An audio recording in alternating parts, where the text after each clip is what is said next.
Jonathan, first off, thank you for being here. Yeah, thank you for having me. And thank you, guys. And congratulations on a wonderful year. You're having quite the year with your film producing, so congratulations on that. Thank you. Thank you. Yeah, let's begin with how did this script get started and how did this become something that ended up in your hands? Please tell us the story on how you got involved. Yeah, so I work with another producer named Dan Lin, who's a producer on the film as well, and he and I started talking about doing a film about Pope Francis, and this was sort of the end of, or late 2015. At that point, he was the most Googled person in the world, and we sort of were like, well, there's got to be a story there. We started doing research, and a lot of the stuff you see in the Argentina flashbacks was some of the stuff we were mining for research. We started talking to writers, and everyone sort of came back with some version of a biopic, and we just couldn't crack what the way in was. And then Dan was actually having lunch with his attorney, so a lawyer is the hero of this story, but the lawyer was like, it's funny, I think my other client is actually writing a play about Pope Francis, let me ask him. So Anthony McCartan had just finished the play, at the time it was just called The Pope, but it was this central relationship. It was a conversation between Benedict and Francis, and it just felt like finally we had a relationship, we had a bigger idea to sort of base it off of, but the play was smaller, it was sort of more contained, more like Frost-Nixon almost. So then it was sort of figuring out how do we build this out into a larger script. But Anthony's process had been sort of happening at the same time in 2015. He separately had gone to the Vatican with his longtime girlfriend who's German, and he basically was there, and they saw Francis come out on the balcony in St. Peter's Square, and she basically mentioned to him, she was like, and do you know that the old Pope Benedict, lives right in the back of the Vatican as well? And that for him was just sort of like, wait a minute, so these two men live about 150 feet apart. Like, there's got to be a story there. So that was sort of when he started mining it and where he sort of came up with the idea of this conversation. But that play sort of happened independent from us, and we just happened to find it kind of right at the time he finished the play, and then we built it out into a pitch. And then we had actually talked to Fernando once in 2015, basically saying, do you think there's a movie there about Pope Francis? And he says, I admire him very much. I don't know what the movie is. I'm prepping for the Olympics. Come back to me if you have an idea. And only when we found the play did we come back to him, and he ended up attaching. We sort of built out the pitch, and then we took it out to different studios in town, had a fair amount of interest, but Netflix was really the only one who stepped up and said, I think everyone else was interested in the Frost-Nixon size movie and sort of the $10 million version. And for Fernando, it was really important to have the scope of this movie and have something that, at least I personally feel like is very cinematic for what this story could have been, and certainly to tell the story in the flashbacks in Argentina as well. So realistically, Netflix was kind of the one place that was willing to make a movie of this subject matter of that size. So now you have the script and you have Fernando on board. Can you talk a little bit about how you ended up with such two amazing actors playing the popes? Yeah, I mean, I think it was always the choice, and Jonathan Pryce has joked a lot, but on the day Pope Francis was elected, there were all these memes that went out that Jonathan Pryce and the Pope looked exactly alike, to the point where his son texted him that day and he said, "Dad, are you the Pope?" So the likeness was obvious, but certainly there was a lot more to that choice beyond that. I think that certainly pointed Fernando in that direction, but it was actually an interview he had seen of Jonathan that he was just sort of so loose and warm and just cracking jokes throughout the interview. And he said he just reminded him a lot of the videos he had seen of Francis, although sort of ironically, that's not who Francis was for most of his life. And it was funny, there was actually a consultant on this movie in Argentina, who said when Francis was finally elected, and he had worked with him in the seminary for 20 years, and when Francis was elected Pope, he goes, "Oh, I didn't recognize him." And Fernando would ask this. He was like, "Well, what do you mean? Why didn't you recognize him?" He was like, "Because he was smiling. He was the man who never smiled." And only sort of through that transformation, during that sort of time in Cordoba when he was away, did he kind of become this kind of jovial reformer pope that he is now. So I think there was just a connection for him with Jonathan Pryce. He was the only choice. And then the only factor for us was that Netflix wanted something that was sort of a quote-unquote star, sort of a bigger name for one of the two roles. So it really was incumbent to land somebody like Anthony Hopkins, who sort of had that stature in the other part. But quite honestly, he was really the first kind of creative choice that Fernando had as well. So we ended up sort of having to kind of lock in for Anthony first to make sure that we could then be allowed to cast Jonathan, but it's a rare situation where you get both first choices. And I think it was really, Fernando had worked with Anthony before, so that certainly helped to land Hopkins. But I think it was honestly just the quality of Anthony McCartan's script. I think people really responded to, the discourse and the dialogue between these two men, and felt like there were really, rich parts that they weren't being offered elsewhere. Now, you had mentioned earlier that there was definitely research involved in the film. Can you talk a little bit about the research process for a film like this? Because their interview that's just all what you've decided to put into it, but all the stuff outside of that was true events. Can you talk a little bit about the research? Yeah, I mean, it's sort of a combination, because there's sort of the research for the factual events that happened in the movie, and then there's the research for making sure that the dialogue is true to what both men have stated. So that was a big thing, I think, for Anthony McCartan. And that was a lot of research he'd actually done for the play. So obviously we don't know what could have ever happened. We know they met 3 times. We have no idea what they would have ever said. But it was important that whatever they said was consistent with what they've said in public domain. So it was sort of culling through speeches and even written documents. Benedict tends to write more, and there were certainly a lot of videos and speeches for Francis. So just making sure that everything was consistent with sort of their views that they've expressed in the past.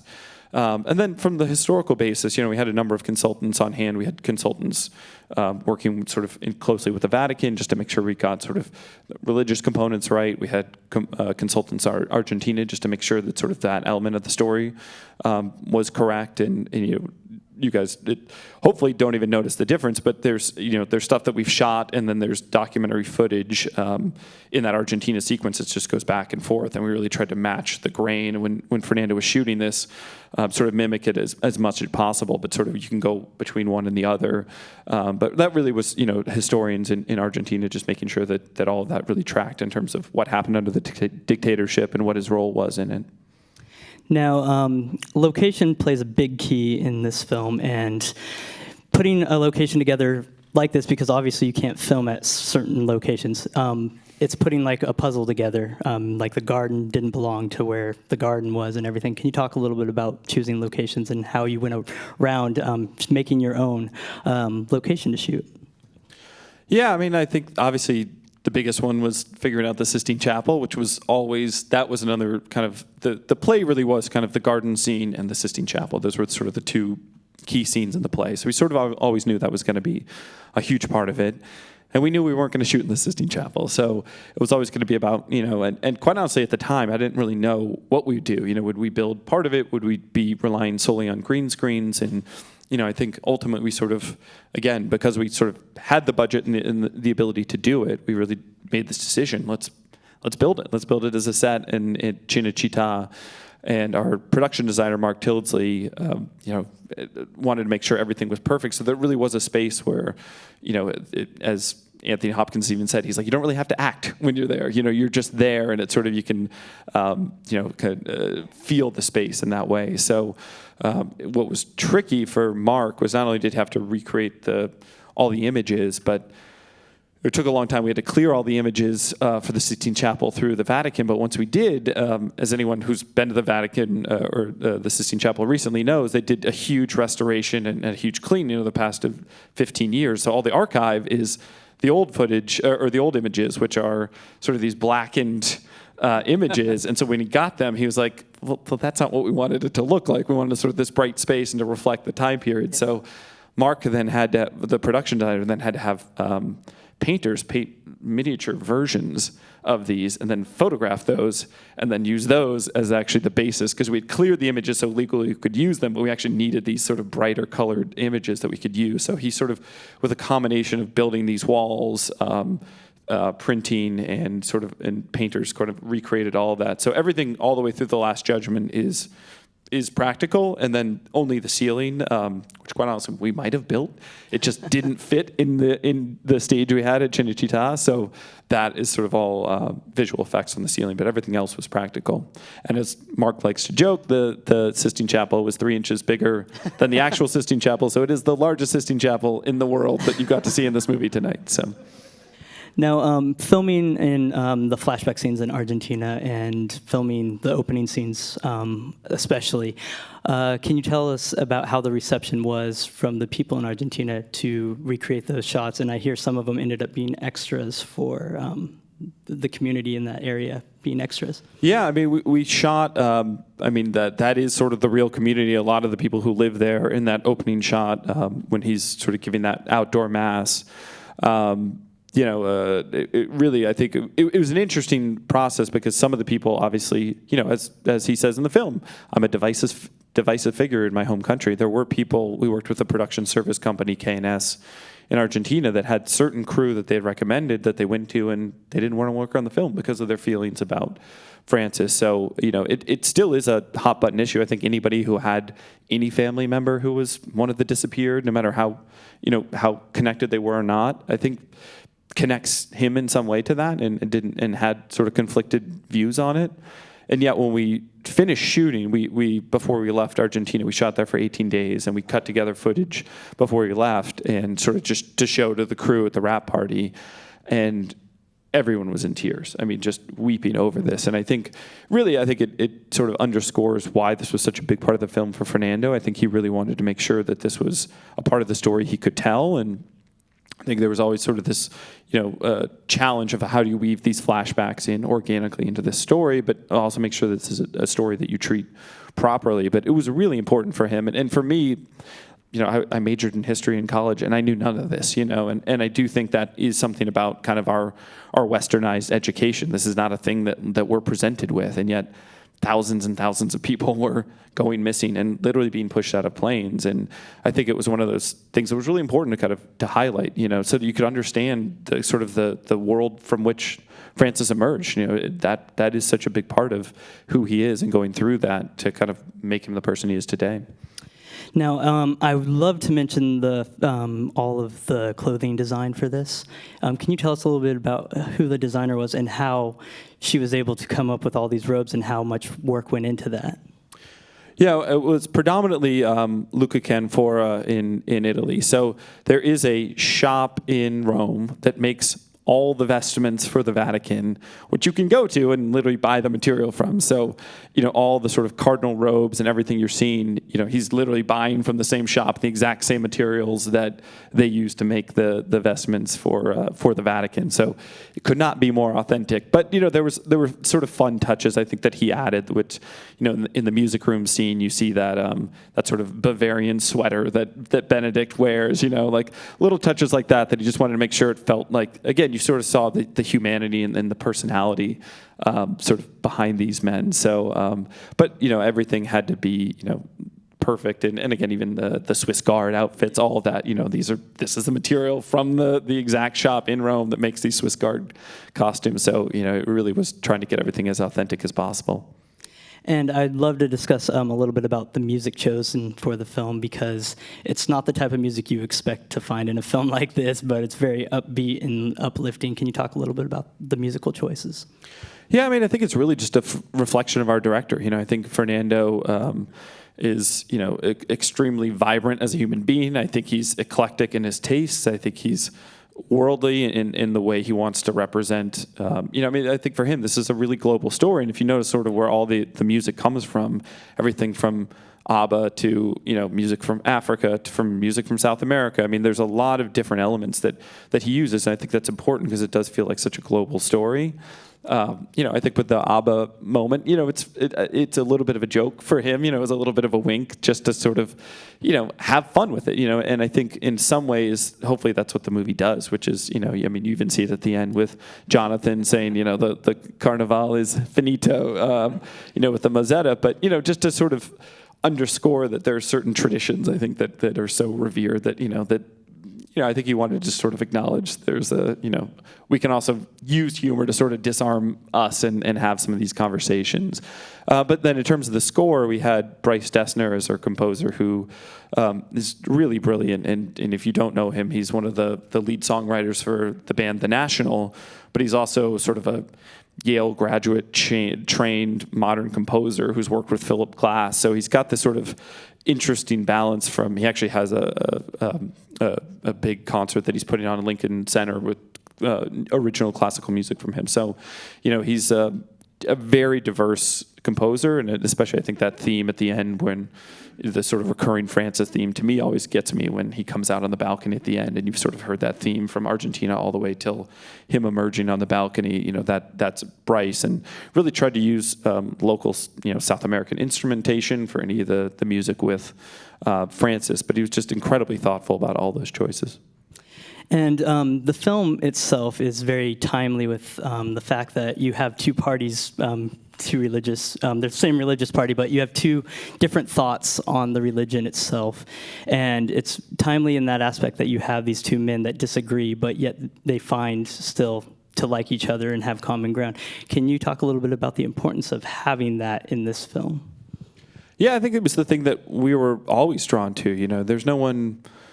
Anthony McCartan, the writer, actually, was raised Catholic in New Zealand and has a fair amount of connection to the church, but quite honestly, most of the other filmmakers involved aren't Catholic or sort of, have different, Fernando was lapsed Catholic and was raised Catholic in Brazil. So it wasn't ever, I think, a movie that we were approaching as a religious movie, and I think for the significance and what was meaningful to everyone involved, tended not to be that. Again, hopefully, we did right by that, and it does seem like the reception we've gotten from Catholics, both sort of Catholics in the church and just sort of, Catholic audience members, has been extremely positive. But for us, it was really always this idea of sort of how do we find a middle ground right now, and how is the middle the high ground again? And I think that was really an important thing for us to talk about in this, and and in some ways, maybe this is the way we wish things happened, but I do think there's at least some honesty in the film where you don't feel like Benedict has had his mind changed at the end of the film. The last thing he says to him before he says there's a necessity for Bergoglio is that I still don't agree with anything you say, think, or do. I think the reality is, you don't necessarily always have to change everyone's mind. You just have to be able to have a conversation, and one of my favorite lines in the movie is, the hardest thing to do is to listen, and I think we're trying to underscore those ideas here and feel like, there can be a friendship forged, or there can be middle ground found, despite how, diametrically opposed you seem to be, at least in terms of, beliefs and ideology. Now, this was a tough time during when all of this takes place. Is a tough time during the Catholic Church and everything. And a really interesting thing about the film is you don't really dig deep in the politics of what's going on. Can you talk a little bit about keeping it open because you are keeping it open for the people not to judge on these popes? Can you talk a little bit about that? Yeah, I think it was important that we didn't ignore the scandal, and that was, there was a lot of debate gone back that we went back and forth on of how much do you address it.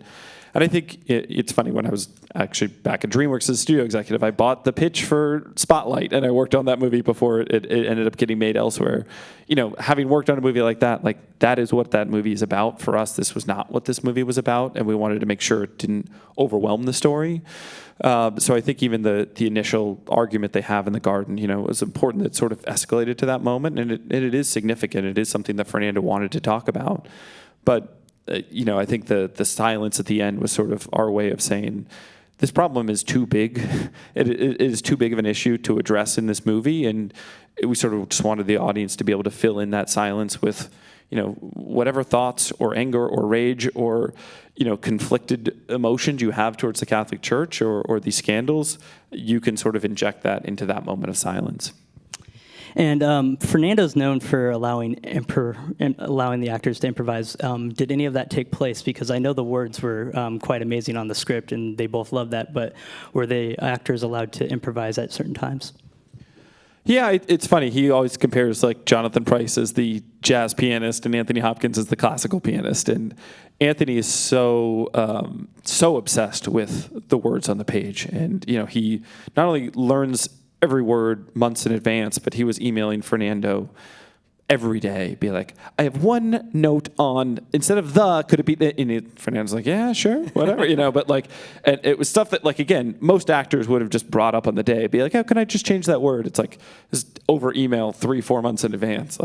Hopkins is just because he wants to know exactly what it is. But for him, he says he still allows for some improvisation, but he's like, I can only improv if I know it, if I've mastered it. You know, I need to know it in such a literal, perfect way in order to be able to riff. Where Jonathan, I think, is a little bit more like, I'll see what Anthony's doing, and I can react off of him. So, you know, again, it is sort of at least our perceptions of these two figures too. I mean, I think, you know, Benedict's always been viewed as this sort of austere figure, and again, Francis is sort of like slightly livelier, you know, sort of South American presence. So the two men really just sort of naturally embody that. But for the most part, I would say the improv came in little moments like the pizza scene. You know, like that wasn't scripted that way, and that was sort of a combination of Fernando and the actors and just sort of having fun with that. You know, I think a lot of the physical improvisation was probably more common than sort of riffing on lines, because we did have such a strong script from Anthony McCartan, and I think the actors really felt like that was sort of the gospel for them. You know, they really wanted to stay true to that. All right, one final question. I'm going to put you on the spot. You don't have to answer it because they'll probably end up online. But I hear that Jonathan and Anthony had some fun on set, and that they were playing jokes on each other, and that they were joking on who is the lead and who is the supporting. In your opinion, who is the lead and who is the supporting? Jonathan's definitely the lead actor. So the joke was that he was, you know, number one on the call sheet because he was the lead. It is Pope Francis's movie, and so they would greet each other in the morning, because Anthony Hopkins isn't used to be number two on the call sheet. So he would get there in the morning and he'd go, "Hello, number one," and Jonathan Pryce would just say, "Hello, number two," and then it sort of became this running thing, and Anthony would change the number on Jonathan's trailer. So finally, after this went on for like a couple weeks, Jonathan had sent him an email, and he signed it sincerely, number one. Anthony responded with his email and said, "Sincerely, Sir, number two." Well, Jonathan, thank you so much for being here, and thank you all for attending tonight. Thank you for having us.